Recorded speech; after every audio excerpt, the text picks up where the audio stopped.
ও মুসলমান, যে যত বড় হয় তার মনটাও তত ছোট হয় না বড় হয়? আরো জোরে বলেন, বড় হয় না ছোট হয়?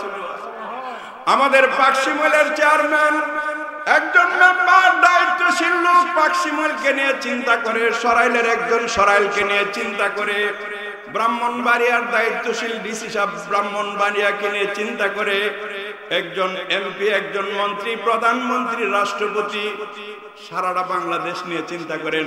মুসলমানি আওয়াজে জোরে বলেন কথা ঠিক কিনা? ঠিক কিনা? আল্লাহর পয়গম্বর হযরত মুসা আলাইহিস সালাম মুসলমান শুধু এরকম ভাবে বনি ইসরাইলকে নিয়ে চিন্তা করে না, ওই যুগের যত মানুষ আসছিল, ফেরাউন সহ, হামান সহ, কারুন সহ, কাফের মুশরিক যারা ছিল, সকলকে নিয়ে চিন্তা করতো। এই জন্য যে প্রতিটা মানুষই পড়ে লা ইলাহা ইল্লাল্লাহু মুসা কালিমুল্লাহ, জোরে জোরে কোন সুবহানাল্লাহ। মুসা পয়গম্বর চাইতেন সবাই মুমিন মুসলমান। আল্লাহর পয়গম্বর হযরত মুসা আলাইহিস সালাতু ওয়াস সালাম ওই পাথরটার পাশে দাঁড়াইয়া পাথরকে জিজ্ঞাসা করে, পাথর তুমি কান্নাকাটি করে কেন? তোমার চোখে পানি কেন? তোমার থেকে ঝর্ণা কেন? কান্না কেন? পাথর পরিষ্কার জবাব দেন, পয়গম্বর শুনতে পেরেছি আখিরি পয়গম্বরের কাছে একখান কিতাব আসবে, কিতাবের নাম কোরআন। কিতাবের নাম কি? আরো জোরে বলেন, কিতাবের নাম কি? আল্লাহর পয়গম্বর জানতে পেরেছি আল্লাহ রাব্বুল আলামিনের পয়গম্বর বিশ্বনবী রাহমাতুল লিল আলামিনের কাছে একখান কিতাব নাযিল করবেন, সবচেয়ে বড় কিতাব, তার নাম কোরআন। ওই কোরআনে আল্লাহ ঘোষণা করে দিবেন জাহান্নামের লাকড়ি হবে মানুষ আর পাথর। আমার বিশ্বাস আমি ওই জাহান্নামের কষ্টকে সহ্য করতে পারবো না। জোরে জোরে কোন সুবহানাল্লাহ। মানুষে কইছে না পাথরে কইছে? আরো জোরে বলেন, মানুষে কয় না পাথরে কইছে? পাথরে বলছে। এই পাথর দিয়ে এত বাইরা, হাতুড়ি দিয়ে এত বাইরা। বৈরব গেলে দেখবেন, আশুগঞ্জ গেলে দেখবেন, বাইরেতে বাইরেতে পাথরের কাম বিনাশ। পাথরও কিন্তু কথা বলে, আগুন জ্বলে। আমাদের কান দিয়ে শুনি না, যার কান সত্যিকার কান আছে সে কিন্তু শুনতে পায়। জোরে কোন ঠিক কিনা? মুসলমান এই জয়দরকান্দির কবরস্থানে গেলাম। আমি একবার নয়, দুইবার নয়, বহুবার কবরস্থানের মধ্যে দেখেছি একটা গরু লাফ দিয়ে হাঁপায় ওঠে, ছাগল লাফ দিয়ে হাঁপায় ওঠে। জোরে বলেন, ওঠে না কিনা? ওঠে না। বিশ্বনবী রাহমাতুল লিল আলামিন বলেন, কবরে যে শাস্তি হইতেছে, আযাব হইতেছে, আযাবের কঠিন অবস্থা একটা পশু দেখে ওই আযাব অবস্থায় লাফ দিয়ে দেয়। জোরে জোরে চিৎকার করে বলেন আল্লাহু আকবার। আল্লাহ আমাদেরকে এই কবরের আযাব থেকে হেফাজত করো, সকলে বলি আমিন। ও মুসলমান, আমরা জানি না, নিজ হাতে বাবাকে 3.5 হাত মাটির নিচে শোয়া দিলাম, দাদাকে 3.5 হাত মাটির নিচে শোয়া দিলাম। যেই মা নিজের শরীরে কষ্ট নেয় না, সন্তানের শান্তির জন্য পুরাটা জীবন যৌবন শেষ করে দিচ্ছে। কথা ঠিক কিনা? ঠিক কিনা? এমন কোন মা নাই, এমন কোন বাপ নাই, আল্লাহর কসম করে বললেও ভুল হবে না, কোন সন্তানের জন্য এই দোয়া চায় না যে আমার এই সন্তানটা তাড়াতাড়ি মরে যাক। কমাস কম আমাদের জয়দরকান্দি মন মা বাপ নাই। জোরে কোন ঠিক কিনা? ঠিক কিনা?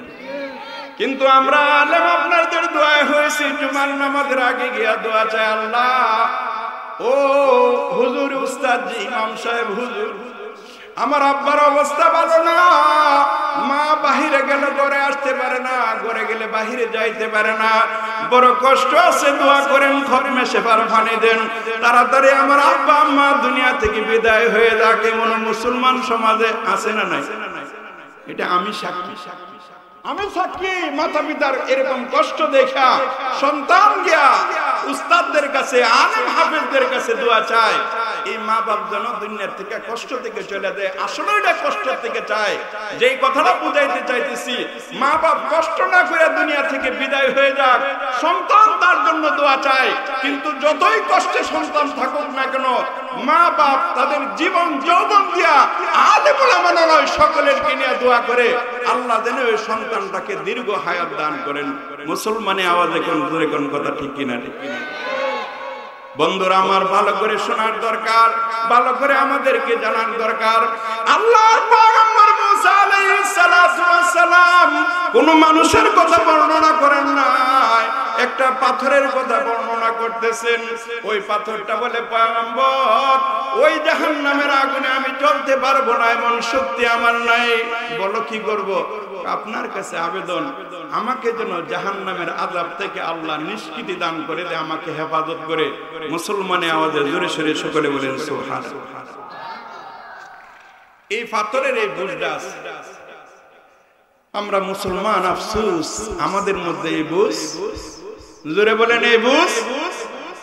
আজকে আমাদের পূর্ব পাড়ার ইমাম সাহেব এখানে আছে, মসজিদে যারা নামাজ পড়ছে, আমাদের এই মসজিদে যারা নামাজ পড়ছে, নামাজীদের সংখ্যা জুমার নামাজে যে সংখ্যা হয়েছে, মাগরিবের নামাজে এর চেয়ে কম হয়েছে না বেশি হয়েছে? এশার নামাজে কম হয়েছে না বেশি হয়েছে? ফজরের নামাজে তো ইমাম সাহেব আর মুয়াজ্জিন দুইজন খালি বাইরে আর গরদার, কেউ বাইরে গরদান করলে আর ওগুলা খাইলে তিনজন হইলে পুরাটা জমাটটা তিন হইরালে। কি বলেন কথা ঠিক কিনা? ঠিক কিনা? যত বড় লোকের এলাকায় যাবেন পরিস্থিতি এবং মসজিদে মুসল্লি পাওয়া যায় না। ও মুসলমান, এক ওয়াক্ত নামাজ যদি তোমার কাদাও হয় 2,88,00,000 বছর জাহান্নামের আগুনে জ্বলতে হবে। চিৎকার করে জোরে সোরে বলেন নাউযুবিল্লাহ। আচ্ছা বলুন তো দেখি, কয়দিন এই কথার চিন্তা করছেন যে আমি জাহান্নামের আগুন আমার সহ্য হবে না, আমি গিয়ে নামাজ পড়ব? আমার তো মনে হয় শতকরা 1-2 জন মানুষ পাওয়া যায় কিনা, হাজারের মধ্যে 2-4 জন মানুষ পাওয়া যায় কিনা সন্দেহ আছে। জোরে বলেন সন্দেহ আছে কিনা? 2-4 জন হাজারে পাওয়া যায় কিনা সন্দেহ আছে। এই জন্য পাথরের এই বোধ শক্তি আছে, আমার আপনার এই বোধ শক্তি নাই। আমরা কেমন মুসলমান হইলাম, কেমন ইমানদার হইলাম, এটা আমরা আমাকে দিল দ্বারা জিজ্ঞেস করি। আমার কি পরিমাণ আমল করা দরকার, কি পরিমাণ কোরআনের সাথে সম্পর্ক রাখা দরকার, এটা আমাদের চিন্তা করার দরকার আছে কিনা? খেয়াল করেন দরকার আছে কিনা? নাই। হযরত মুসা আলাইহিস সালাম কি জবাব দিবেন একটু পরে কথাটা বলবো। এর মাঝে আমরা একটা কথা শুনতে চাই, সবাই শুনতে রাজি আছেন তো ইনশাআল্লাহ? মাশাআল্লাহ মোটামুটি মাঠটা পড়ছে, একটু আগে কিসকি মাছের বাগার মতো। মাঝে মধ্যে আমরা হাফেজ তাজুল ইসলাম কাকা আছে, ওনার আসলে মাছ কিনি। আমাদের এই বাজারও একটা বাগা দেয়, একটা বাগা মাশাআল্লাহ। আবার বড় একটা বাগা করলে দেখলে খুব সুন্দর লাগে। এই যে বিশাল মজমা আবার জমতেছে, এই খবরটা মদিনার রাসূলের রওজা ছেড়ে পৌঁছে যাবে। মুহতারাম হাজিরিন, আল্লাহর রাসূল খুশি হবে, আমাদের জিন্দেগির গুনাহ খাতাগুলি মাফ হবে। চিৎকার করে সকলে বলেন সুবহানাল্লাহ।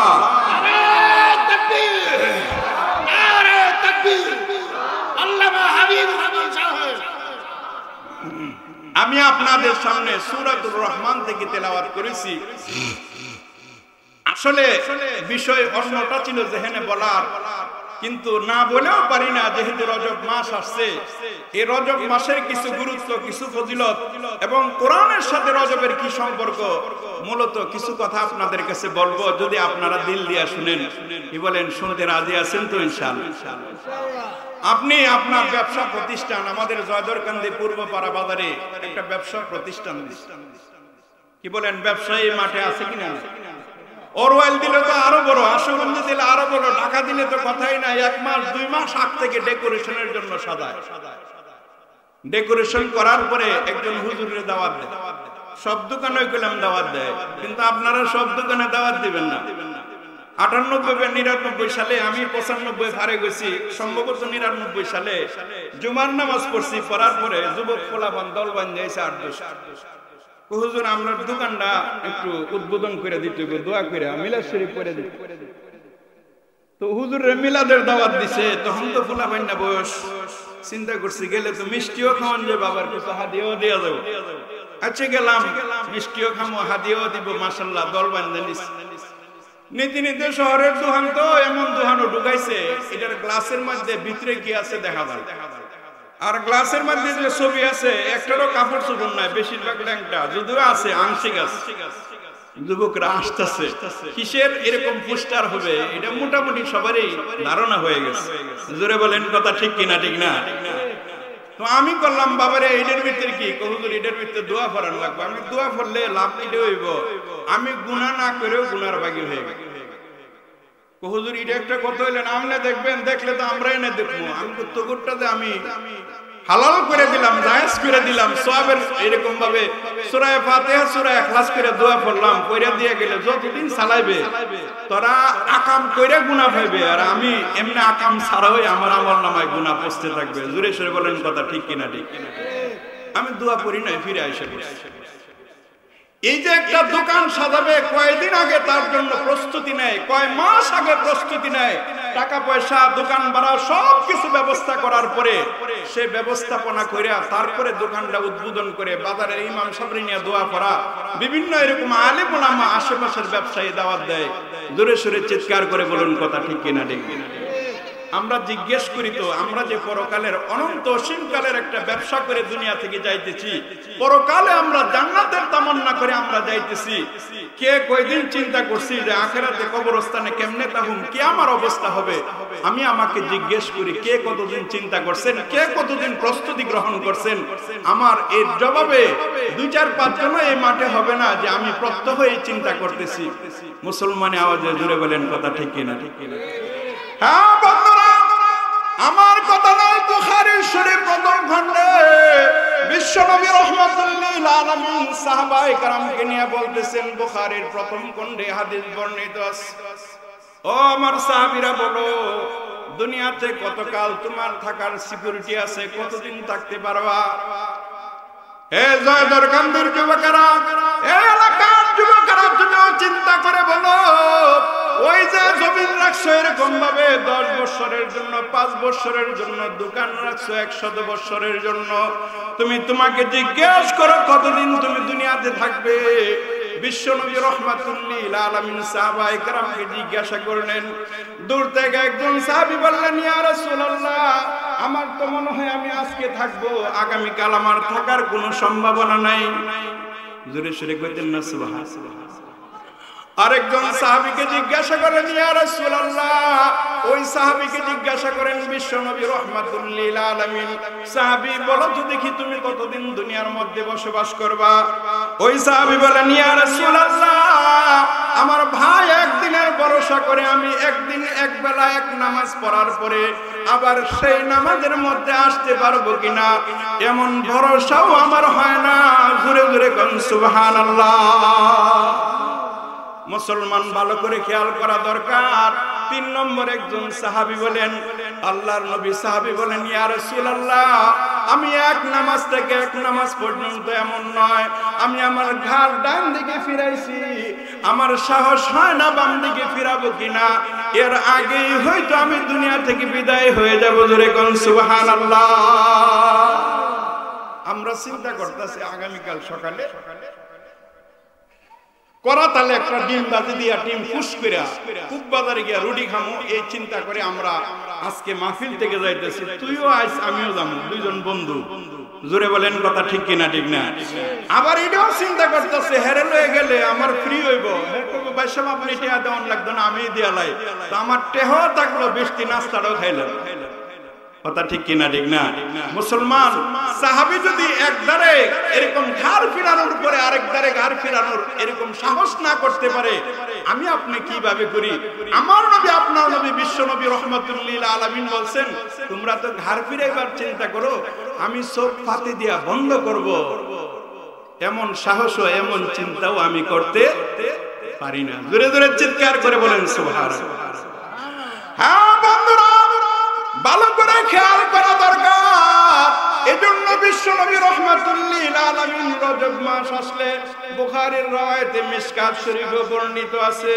সাহাবায়ে কেরামকে শিক্ষা দিতেন পড়ো আল্লাহুম্মা বারিক লানা ফি রজব ওয়া শাবান ওয়া বাল্লিগনা রমাদান মাশাআল্লাহ অনেকে এই দোয়াটা জানেন যারা না জানেন বাংলা অর্থ আল্লাহ এই শাবান এবং কি বলে রজব এবং শাবানের মধ্যে তুমি বরকত দান করো রমজান পর্যন্ত আমাকে পৌঁছার তৌফিক দান করো এই দোয়াটা নবী সাহাবায়ে কেরামদেরকে শিখাই দেন আমরা এই দোয়াটা করার দরকার আছে কিনা আরো জোরে বলেন দরকার আছে কিনা নাই মুআজ্জাজ হাজিরিন, আমাদের সমাজে এমন কিছু মানুষ আছে রমজান আসলে তারাবি যে ফরন লাগবো, নামাজ যে ফরন লাগবো, এর লিগে রমজান না এও কিরা চায় মনে মনে প্রকাশ করে না।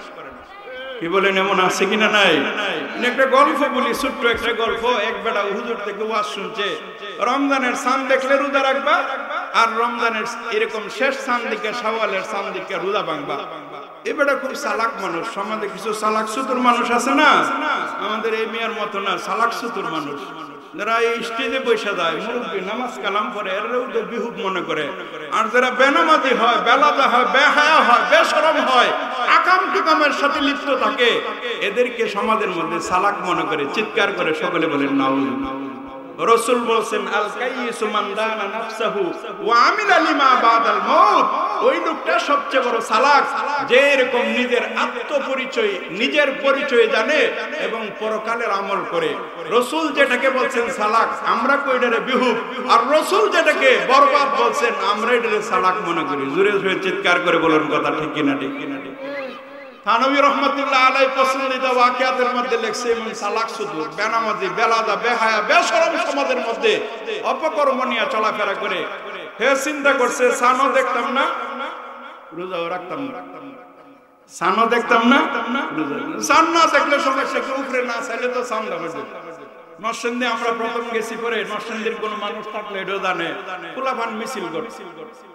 তারা মিছিল করতে কেমনে? সান দেখিয়া যে গরুর মাথার বসে ঠিক, গরুর মাথার বসে সিং রাত হইলে ঈদের দিন, ঈদের সময় তারা মিছিল করছে। গরুর মাথার বসে সিং রাত হইলে ঈদের দিন, আমরা তো ঈদের সময় রয়েছি এরকম শুনছি।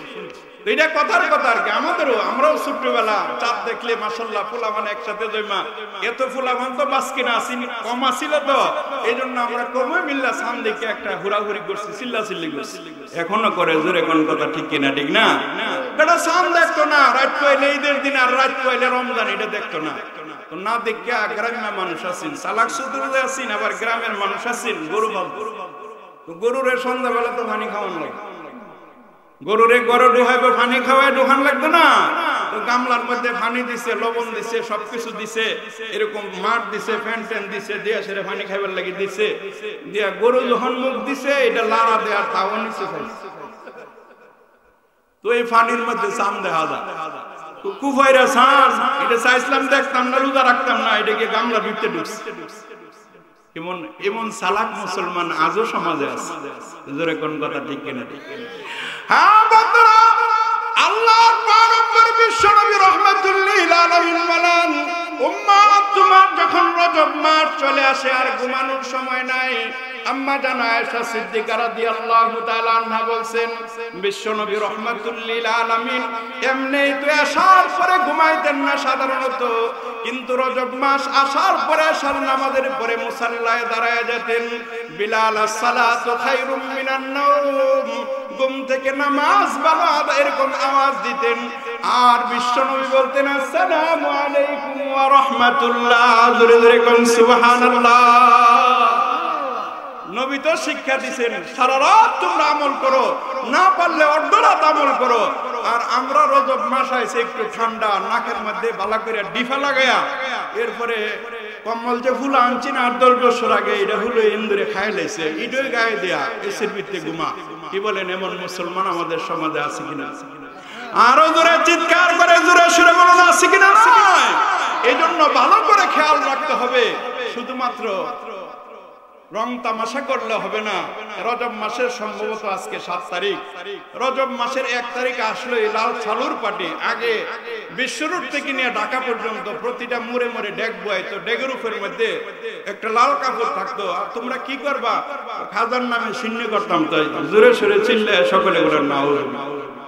আমি আমার চলাফেরায় যা দেখলাম, যতদিন চলছে, সিন্নি তো দূরের কথা, সেখানে 1000 টাকা উঠলে 200 টাকার সিন্নি পাক করছে, আর বাকি 800 টাকা কোথায় গেছে আল্লাহ মাফ করুক। তাদের দান্দায় এরকম গাঞ্জার মধ্যে, অপকর্মের মধ্যে, ডুলডুকির মধ্যে, অপকর্ম খারাপ কাজের মধ্যে টাকাগুলি খরচ করছে। দুকা দিয়া নিয়া নিচে খাবার দাম দিয়া বন্ড বাটপার গলে বাটপারি করে টাকাগুলি হারাম কাজে খরচ করছে। জোরে কোন কথা ঠিক কিনা, ঠিক কিনা?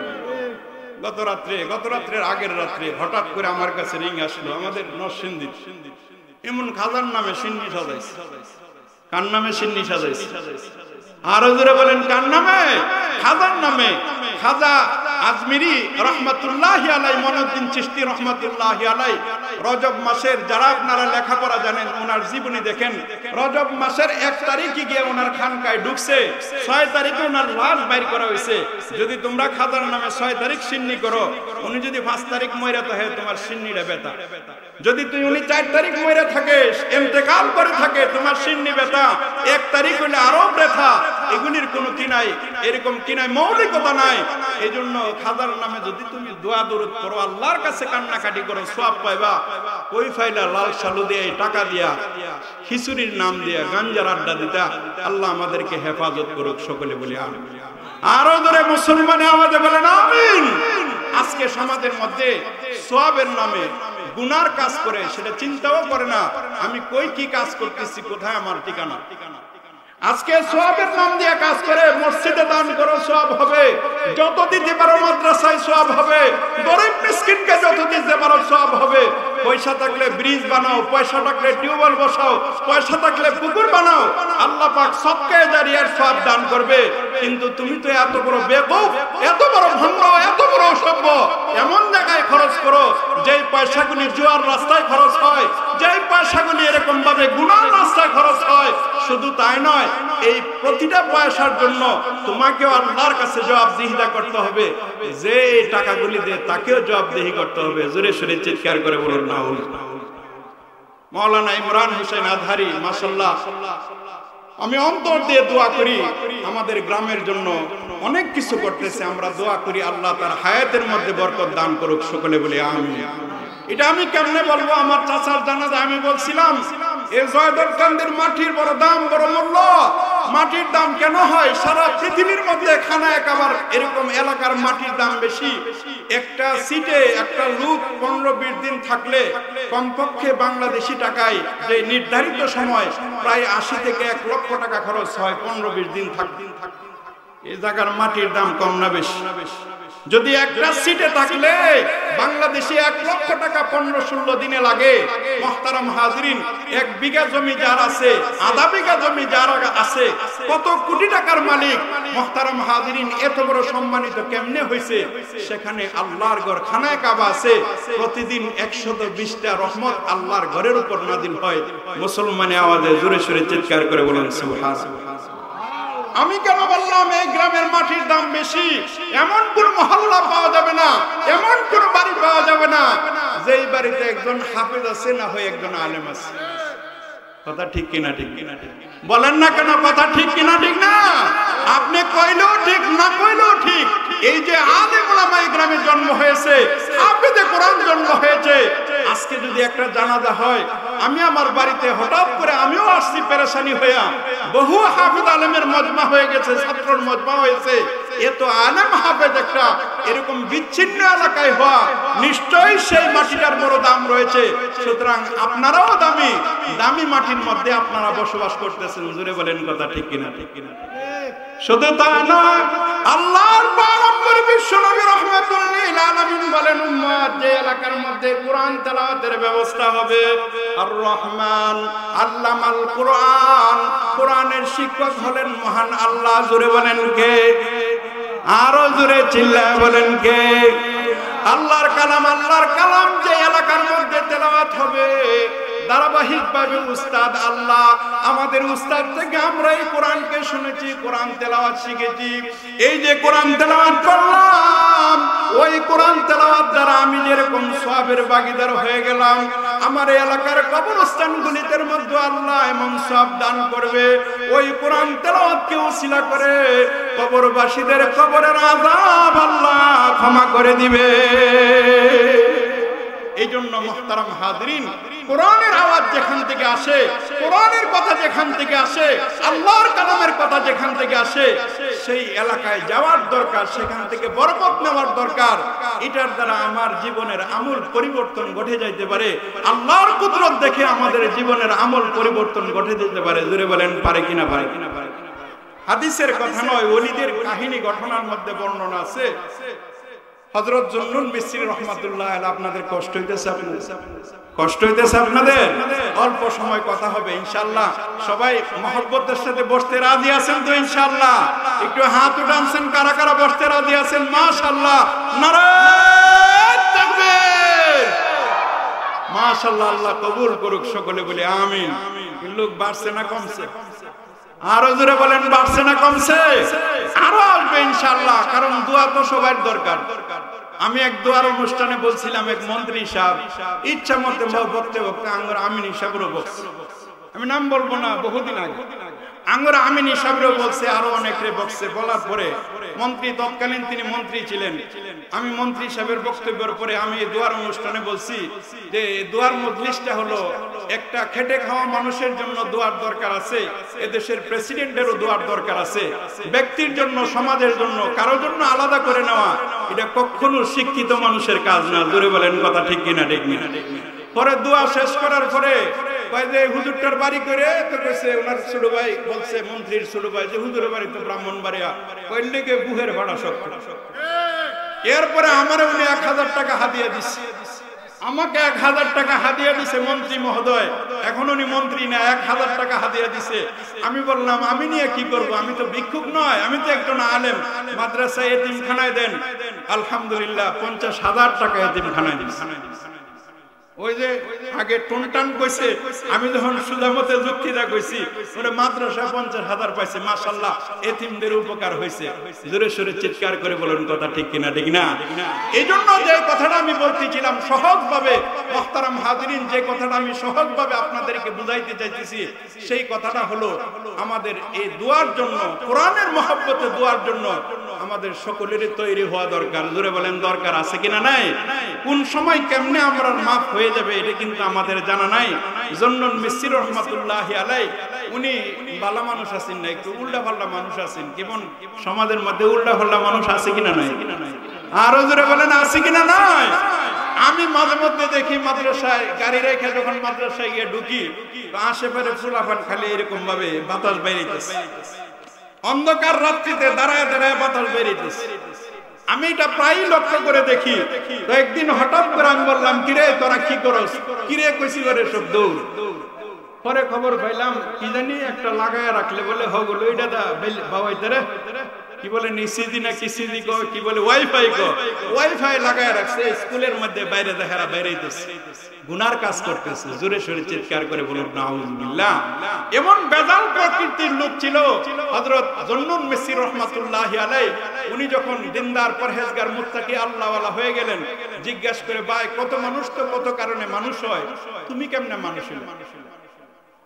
কত মানুষ কতভাবে মানুষ হয়, তুমি কেমনে মানুষ হইলা? আমাদের সমাজ উল্টা পাল্টা মানুষ ছিল। হঠাৎ একদিন ওয়াজের ময়দানে বসা গুরুত্বপূর্ণ একটা কথা দিলের মধ্যে গাইথা নিছে, আল্লাহ সেই লোকটাকে আল্লাহর ওলি বানায় দুনিয়া থেকে নিছেন। জোরে কোন সুবহানাল্লাহ। এটা তালাশ করলে আমাদের সমাজেও পাওয়া যাবে। জোরে কোন কথা ঠিক কিনা? ঠিক। আল্লাহর ওলি হযরতে জুনায়ের, হযরতে জুন্নুন মিসরি রাহমাতুল্লাহি আলাইহি বলেন, ওগো আল্লাহর বান্দারা শোনো, এমনি আমি আল্লাহর রাস্তায় আসি নাই, এমনি আমি আল্লাহর পথে আসি নাই, আল্লাহর একটা কুদরত সচক্ষে দেখছি, তারপরে আইছি। তাহলে কুদরতটা কি? আমি একদিন নৌকাতে যাইতেছি, স্টিমারে যাইতেছি, এই সাগর পাড়ি দেওয়ার সময় এক লোকের হঠাৎ করে এরকম ভাবে কোমরের মধ্যে আগে খুঁতি বাঁধা থাকতো না, এই খুঁতি চুরি হয়ে গেছে। এটার কোমরে না বাঁধা এটা জমা রাখছেন বালিশ ব্যাংকের কাছে, জমা রাখছে ঘরে, আরেক বেটা লয়ে গেছে। এখন প্রত্যেকের ভিতরে তল্লাশি আরম্ভ করছে। নৌকায় যারা আছে, কিস্তিতে যারা আছে, স্টিমারে যারা আছে, এরা ছাড়া তো আর কেউ আসতে পারবে না। তল্লাশি আরম্ভ করছে। করতে করতে গিয়া জুন্নুন মিসরিরে তালাশ করার আগেই জুন্নুন মিসরি আরশের মালিকের সাথে সম্পর্ক গড়ে নিছেন। জোরে সোরে চিৎকার করে সকলে মুসলমানে আওয়াজে বলেন সুবহানাল্লাহ। আল্লাহর ওলি হযরত জুন্নুন মিসরি রাহমাতুল্লাহি আলাইহি বলেন, এ আল্লাহর বান্দারা শুনো, সাধারণ মানুষদেরকে যেমন পরীক্ষা করতেছে আমাকেও পরীক্ষা করা হবে। যদি আমার কাছে পায় আমাকে লজ্জিত করবে, অপমানিত করবে। জুন্নুন মিসরি রাহমাতুল্লাহি আলাইহি বলেন, আমি আরশের মালিকের সাথে সম্পর্ক করলাম। আল্লাহ আমি বেইজ্জতি হইতে চাই না, আল্লাহ তোমার দরবারে আমি পানা চাই। আল্লাহর ওলি জন্নাতুল মিসরি রাহমাতুল্লাহি আলাইহি বলেন, যেই সেই কথা বললেন সঙ্গে সঙ্গে বইলা এরকম ভাবে একটু সিলা তালাশ করলেন, লাফ দিয়ে সাগরে পড়ে গেলেন। আল্লাহর কুদরত বোঝা যায় না, এরকম ফুটফুটে সুন্দর একটা ঘাট আল্লাহ কুদরতি ভাবে ওই এরকম স্টিমারের পাশে পৌঁছায় দিলেন। জোরে জোরে কোন সুবহানাল্লাহ। এখন একটা খাট যদি থাকে, ডাইনেও না যায়, সামনেও না যায়, বামেও না যায়, পিছনেও না যায়, তো এটাও তো আরো বিপদের কারণ হবে। জোরে বলেন কথা ঠিক কিনা? ঠিক না? এটা তো পারো গিয়ে উঠলে এনে বাঁচতে পারবো। জন্নুল মিসরি রাহমাতুল্লাহি আলাইহি বলেন, শুনেন শুধু তাই নয়, এই স্টিমারটা যেই বেগে তার নাবিকের নির্দেশনায় যাইতেছে, পরিচালক বা মাঝির নির্দেশনায় যাইতেছে, আল্লাহর কসম করে বললেও ভুল হবে না, আমারটা কোনো নাবিক নাই, কোনো মাঝি নাই, কোনো বইডা নাই, কোনো সই নাই, কোনো পাল নাই, আল্লাহ এটারও তার সাথে সাথে সামনের দিকে আগায় নিতেছে। জোরে করেছে আল্লাহর ওলি জন্নুল মিসরি রাহমাতুল্লাহি আলাইহি বলেন, ও আল্লাহর বান্দা বান্দিরা শুনো, যে আল্লাহ নাবিক ছাড়া নৌকা চালাইতে পারে, নাবিক ছাড়া একটা কিস্তি চালাইতে পারে, আমার বুঝতে বাকি রইল না ইনি সত্য, ইনি এরকম সঠিক। এই জন্য আল্লাহর প্রতি ভক্তি হয়ে গেছে। যেহেতু আল্লাহকে আমি মেনে নিলাম, আল্লাহ কুদরতি ভাবে আমাকে বান্দা হিসাবে গ্রহণ করে নিলেন। জোরে কোন সুবহানাল্লাহ। এই জন্য কথাগুলি বলার উদ্দেশ্য হলো, এই রজব মাস থেকে কোরআন নাযিলের মাস রমজান মাসের অপেক্ষায় অধীর আগ্রহে আমাদের থাকার দরকার আছে কিনা? আরো জোরে বলেন দরকার আছে কিনা? নয়, যারা আজকে স্টেজে আছে আগামী বছর তাদেরকে আমরা স্টেজে নাও পাইতে পারি। আমি এটা বারংবার বলি, যে এই বছর আসি একজন নয়, দুইজন নয়, আমিও তো একদিন থাকবো না, আপনিও একদিন থাকবে না। কার মায়ায়, কার চাওয়ায় আল্লাহর কালাম বিরোধী কাজ করে সময় কাটাইতেছেন, রাসূলের হাদিস বিরোধী কাজ করে সময় কাটাইতেছেন। বরং আপনাদের জন্য উচিত হলো আলেম ওলামার সাথে সম্পর্ক করেন। আপনার ভাতিজা হতে পারে, আপনার ছেলে হতে পারে, আপনার সন্তান হতে পারে। একটা মাদ্রাসার তালিবুল ইলমের দাম হলো যেই রাস্তা দিয়ে হাঁটে ওই রাস্তায় পায়ের নিচে ফেরেশতারা পাখা বিছে। আরো কইতেন না জোরে সুবহানাল্লাহ। আরো জোরে মুসলমানে আমাদের সকলে বলেন সুবহানাল্লাহ। যেই জায়গায় কোরআনের সবক হয়, যেই জায়গার হাদিসের সবক হয়, মদিনাতুর রাসূলের সাথে জায়গার সম্পর্ক হয়ে যায়, লাখ লাখ টাকা খরচ করে হজে যান। মাশাআল্লাহ, অনেকেই যাওয়ার নিয়ত করছেন, অনেকেই যান, কিন্তু এই হজের সওয়াব আপনার ঘরেও যে আছে, ফরজ হজ আদায় করার পরে নফলের কাজের মধ্যে ফরজ সওয়াব হাসিল করা যায়। আলেম ওলামাদের সাথে সম্পর্ক রেখে, ইমামদের সাথে সম্পর্ক রেখে, তালিবুল ইলমদের সাথে সম্পর্ক রেখে, কি বলেন আপনারা সম্পর্ক রাখতে রাজি আছেন তো? কি বলেন রাজি আছেন তো? ইনশাআল্লাহ। এই জয়দার কান্দি গ্রামে বুখারী শরীফের সবক হয়। বিশ্বাস হয় আপনাদের? আমি সবক পড়াই, আমি নিজে এই গ্রামে সবক পড়াই, বুখারীর হাদিস আমি পড়াই গেছি। এই বছর রমজান, গত রমজানের আগে এই বছরের সবক দিয়ে গেছি। আল্লাহ যদি এরকম ভালো করে আবার রমজানের আগে আল্লাহ পাক তৌফিক দিলে আবার আসবো। এই গ্রামে বুখারী শরীফের সবক হয়। আপনারা বলেন না আলহামদুলিল্লাহ? আরো জোরে কইতেন না আলহামদুলিল্লাহ? এই গ্রামে আজকে 9 জন হাফেজে কোরআনের মাথায় পাগড়ি দেওয়া হবে। জয়দরকান্দি ছাড়া 10টা গ্রাম তালাশ করেন, কোন গ্রামে 10টা ছেলের মাথায়, 9টা ছেলের মাথায়, 5টা ছেলের মাথায় পাগড়ি দেওয়া হচ্ছে। যেই গ্রামগুলিতে দেওয়া হচ্ছে এরা ভাগ্যবান। সুতরাং আপনারাও ভাগ্যবান। জোরে কোন কথা ঠিক কিনা? ঠিক হইতারে বাংলা সূরা সুরত বিল্ডিং করতেছে। মাশাআল্লাহ, আপনারা টাকা পয়সা দিবেন। আমি কালেকশন করি না, কালেকশন জানিও না, কালেকশন বুঝিও না, কিন্তু আমি একটা কথা আপনাকে বলতে চাই, যারা আজকে 1 বস্তা সিমেন্ট দিবেন, আছেন না? সিমেন্ট দিবেন অনেক, যারা 1 বস্তা সিমেন্ট দিবেন, আল্লাহর কসম করে বললে ভুল হবে না, এই অনুষ্ঠানে বহু আলেম ওলামা আছে। এই সিমেন্টটা লাগার পরে এই মাদ্রাসায় একটা ছাত্র কোরআনের তালিম নেবে, কিয়ামত পর্যন্ত ধারাবাহিকতা থাকবে। আল্লাহর কসম করে বললে ভুল হবে না। আল্লাহ আপনার আমার কবরের মধ্যে নির্ঘাত এরকম সওয়াব পৌঁছায় দিবেন। জোরে বলেন সুবহানাল্লাহ। এজন্য মন খারাপ করার কোনো কথা না, যে দইরা আন্না আঙ্গুর থেকে এরকম সিমেন্ট নিছে, ইট নিছে, ও মিয়ারা পয়সাতে তোমার বালা কামে লাগছে, এটা শুকরিয়া আদায়।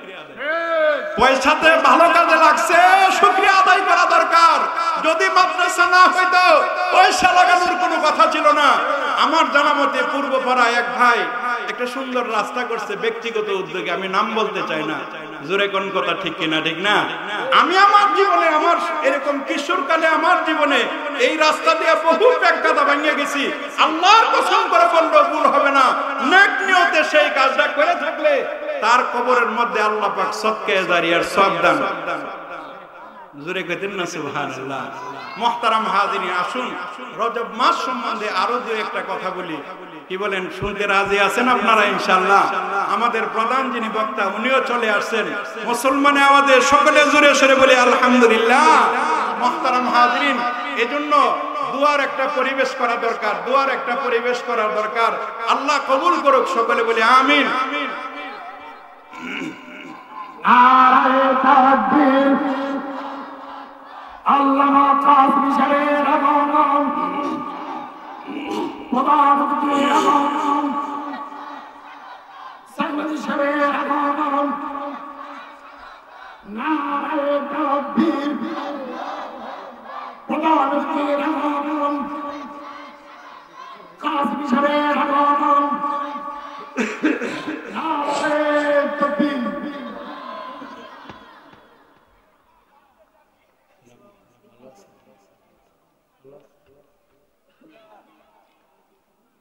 শেষ কথাটা আপনাদের কাছে বলে দেয়, সবাই শেষ কথাটা শুনতে রাজি আছেন তো ইনশাআল্লাহ? আল ইবরাতু বিল খাওয়াতিম। এই গ্রামের মাটির অনেক দাম। এই গ্রামে বহু আলিম উলামার জন্মভূমি, বহুত আলিম উলামা হাদিসের সবক দেন, কোরআনের সবক দেন, বিভিন্ন মাদ্রাসায় খেদমত করেন। যারা এরকম বাংলা শিক্ষিত আছে এরাও কিন্তু কম না। সরাইলে আমাদের বাংলা শিক্ষক আছে, বিভিন্ন জায়গায় আছে। আমরা তাদের জন্য দোয়া করি, যে যে পেশায়